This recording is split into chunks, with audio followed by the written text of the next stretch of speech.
Hello everyone. आज हम जो क्रिमिनोलॉजी में डेथ पेनल्टी के केस डिस्कस करने वाले हैं, इसका नाम है मोहम्मद चमन वर्सेस दिल्ली स्टेट। तो यहाँ पे ये केस बहुत छोटा है।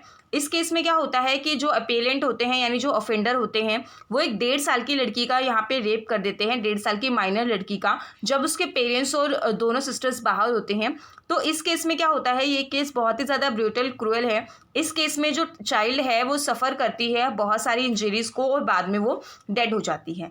यहाँ पे ट्रायल कोर्ट जो है वो अक्यूज्ड को कन्विक्ट कर देते हैं और under section 302 and section 376 of Indian penal code. Trial court का ये कहना होता है कि ये जो केस है ये डेथ पेनल्टी के लिए ही है और इसे हाई कोर्ट भी जो है वो कंफर्मेशन अपनी दे देते हैं कि ये जो केस है ये जो केस है रेयरेस्ट ऑफ द रेयर में ही कंक्लूड होगा और यहाँ पे इसको डेथ पेनल्टी बिल्कुल सही पनिशमेंट है।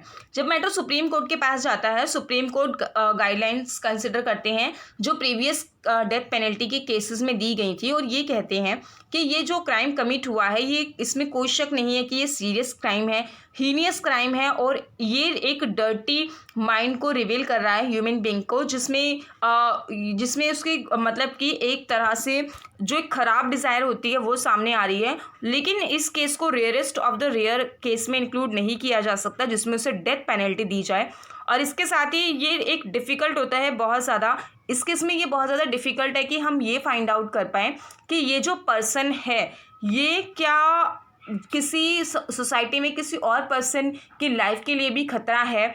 तो ये सब चीज़ों को देखते हुए सुप्रीम कोर्ट यहाँ पे इम्प्रिजनमेंट ऑफ लाइफ देती है, रेगरियस इम्प्रिजनमेंट फॉर लाइफ, और डेथ पेनल्टी हटा देती है क्योंकि उनका ये मानना होता है कि अब जब से इसमें 1973 में CRPC आया तो यहाँ पे अप्रोचेस में चेंजेस आए हैं और ये अप्रोच जो है ह्यूमनिस्ट अप्रोच के तौर पे हम इसको लाइफ सेंटेंस में, लाइफ इम्प्रिजनमेंट में जो है इंक्लूड करेंगे। Thank you.